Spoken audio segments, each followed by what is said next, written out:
Quite frankly, it doesn't get more patriotic, more American than Glenn Powell wearing a cowboy hat, riding in a pickup truck, and doing awesome stuff and saving the day. Cue the intro.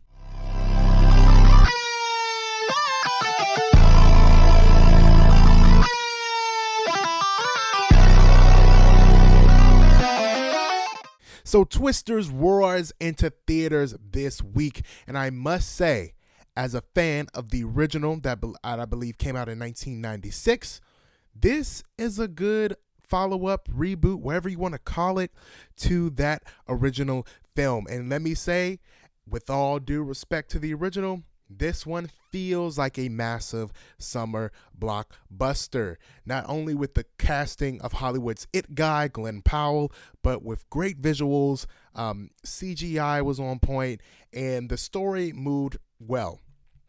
Now, I do think that the 2-hour runtime is a little long for a story about chasing tornadoes. I think it being shorter definitely could help kind of get to the point a little bit faster. But hey, it's Twisters, and we want to see some massively destructive twisters. But because this is a spoiler review, I'm just going to get into a few things that I liked about the film. I can't really say that I had any dislikes. Maybe one dislike I can say I genuinely had about the film was that it was just a tad too long for my liking. But I think that this film does a very good job following up on the original. I genuinely would say casting someone opposite of Glenn Powell that has, relative star power would have made this that much greater of a film. The original film is heralded for its casting of hold on, let me look at the original cast. It was heralded for its casting of Helen Hunt and Bill Paxton, who of course were Hollywood movie stars at the time. And, this one does a very good job of, with Powell at least bringing that element of star power. They also included the guy from Hamilton, he who would not be named, I will name him, Anthony Ramos. He's gotten a bad rap since he cheated on Jasmine Cephas Jones. And so, nobody's really liking him like that these days. But you can say that he, in and of himself, Hollywood is trying to make him a movie star. He had Transformers. He was the main role in the last Transformers, opposite Dominique Fishback. He had this film, Twisters, and he was also in Into the Heights. And so Anthony Ramos' career kind of taken off. But we also got an amazing look, and I don't really watch a lot of David Corenswet stuff. Like, I hadn't really seen him before in a lot of things. I'm going to be completely honest. Like, the things he was in, I just did not watch. But when I saw him in this film, I was like, wow, that's Superman. That's Clark Kent. Like, the dude was stoic in nature, but also assertive. I could see how he can kind of lean into the Smallville aspect of Superman. He's definitely going to hit the Clark Kent. And I definitely feel like James Gunn vision, and sorry to veer off from Twisters and into Superman stuff, but I've never talked about Superman on this channel. And so, that was my chance. But with his casting in this and his role, I definitely see that for Superman. I definitely see him for Superman. But anyway, back to Twisters. Definitely a great way to start off, really, I feel like this film is kicking off outside of Despicable Me. I feel like this is, July 2nd blockbuster. And then, of course, the very next week we'll be getting Deadpool and Wolverine, which I will be in San Diego. Hopefully, I'll be at the Comic-Con Hall H. There's rumored to be a screening. We had to get tickets We had to sign up for a raffle to get into it. So I don't know if I got into it yet, but y'all will be the first to know when I do. But and so I had an early access screening to Twisters, and the theater was packed. Okay, and it was a lot of people like there was a lot of people my age, but a lot of like older people as well. It was a good mixed crowd, mixed demographics as well.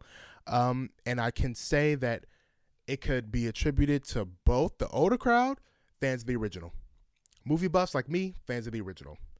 The younger crowd, they're coming for Glenn Powell, like 110%, and I think he's that guy. And Glenn Powell has been on a roll this year. He had that movie with Sydney Sweeney, Anyone But You. He was in he had a massive Netflix movie that I feel like not a lot of people talked about, but I freaking loved. And I have it on this channel, but I can't seem to find it, so I'm going to look for it. Hitman. He had Hitman. He was brilliant in Hitman. I love that movie. I don't think a lot of people looked for it, but hey, it is what it is. He had Devotion. He had Top Gun Maverick. And so this man has been working. This man has been cooking, and he definitely cooked in this. And I think he was like the bright spot in the film, and he brought a lot of his charm and his acting ability to it, and it was great. Tenet 2 of things I liked about the film. Sorry, guys. Tenet 2 of what I liked about the film. The CGI of the Twisters looked really good. I saw a comment from Grace Randolph who said the Twisters didn't look that believable, but in my opinion, they looked really good, especially being like inside the Twister, how it would look. Like the thing that's scary about tornadoes is that most times you'll hear them before you see them, and that's exactly what it looked like. And they did kind of come out the sky, like it looked like how it would actually happen, and I was like, wow, this is great. This is and it didn't look bad. It looked believable. That opening scene, crazy stuff, but well done. Well done to this team's VFX team. I think all VFX artists are great. They obviously gave them time to do their job this time. And also, they gave us some good Twister action sequences.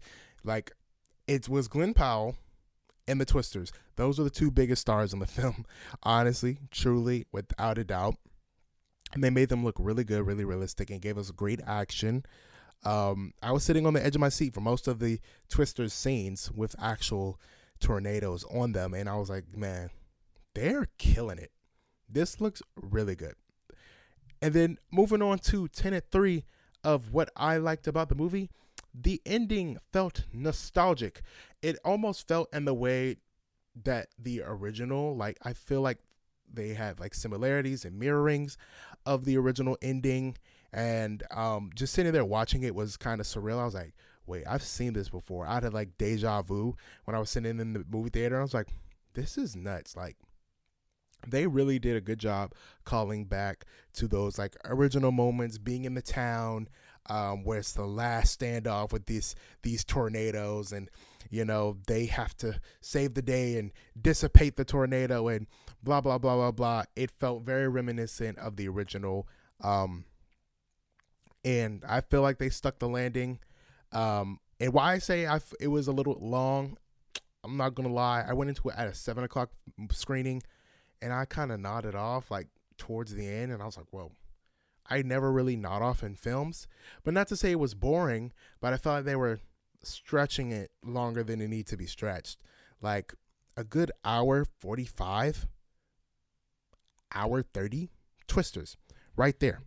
That's Twisters in like, to me, that's Twisters. And so let's see the length of the original, how long it was. Yeah, the first one was an hour 53. So, I mean, kind of the same length. I don't know.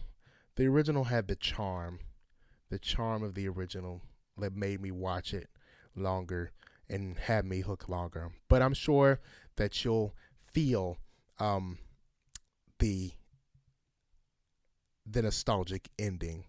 Also, just a side note, the through line of the film is country music and American country music. The whole thing, there's like a massive like the soundtrack. You know how they have the soundtracks for the movies, and most of them are like Fast and Furious is like mostly rap. The superhero films have started doing inspired by albums and soundtracks, and so they went that route with this film. And a lot of good country music. I'm typically not a huge country fan. Of course, I love Beyonce's Cowboy Carter, Tanner Adele, Mickey Guyton, Luke Combs. You know the good ones. Um, the guy who did Tennessee, Chris Stapleton. I'm about to say the guy who does Tennessee whiskey, but that's Chris Stapleton. You know, I'm not a huge country fan, but the music was good, and I think a lot of people, you know, Americans are gonna really like the country music. They're gonna like it. They're gonna like, yeah, this is country. This is America. And honestly, with that in mind, I feel like this should have came out July 4th weekend, but I know they didn't want to compete with Despicable Me, which, you know, is completely understandable. But for some reason, to me, this feels like a 4th of July movie. It feels American, patriotic. It feels like all the things. And so, man, I'm going to give this, like, if I had to rate it, I'm going to give it a 4 out of 5. I'm going to give it 4 out of 5 stars. I'm like a lenient star person. And so when I give stars, like, if your movie was entertaining and I thought, you know, you did most of the things right, you're going to get 3, right? You're going to get 3. I don't really give out 2s and 1s. If it's bad, I'm going to give you a 2 or 1. But this was better than what I expected. So hence the 4 rating. And yeah, guys, I don't know if I should do a spoiler review, but I may do a spoiler breakdown just in case if there's interest in Twisters. I don't know if there's a lot of people. I think this movie is going to be a sleeper hit anyway.